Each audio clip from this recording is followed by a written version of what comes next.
দেখে মনে হবে গ্রামের কোনো মেঠো পথ, যেখানে পিচ বা কংক্রিটের ছোঁয়া পড়েনি কখনো। তবে এটি খুলনা নগরের অন্যতম একটি প্রবেশদ্বার। ১.৫ দশক ধরে কোনো সংস্কার না হয় পিচ ঢালা পথ পরিণত হয়েছে ধুলাবালির সড়কে।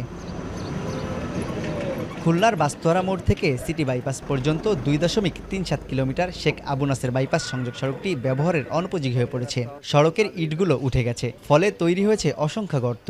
শুকনো মৌসুমে ধুলা আর বর্ষায় কাদা এই পথের নিত্যসঙ্গী হয়ে ওঠে। এ ব্যাপারে স্থানীয়রা মানববন্ধন সহ কর্তৃপক্ষের কাছে একাধিকবার অভিযোগ জানালেও মেলেনি সমাধান। দীর্ঘদিন ধরে আমরা এই রাস্তার খানাখন্দ এতে ভোগ দিছি, ধুলাবালি, অশান্তি, এখানে মানুষ আমরা বসবাস করতে পারি না। আমরা এই যে ব্যাড ট্যাক্স দিচ্ছি, তাহলে আমাদের লাভটা কি?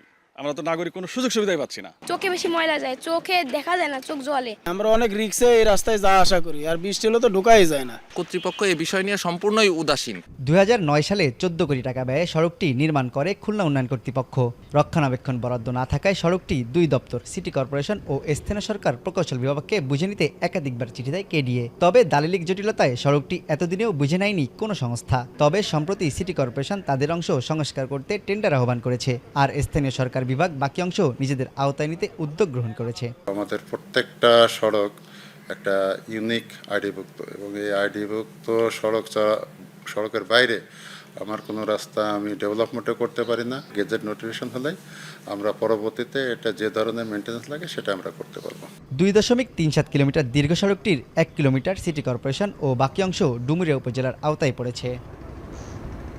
তানজিম আহমেদ, সময় সংবাদ, খুলনা।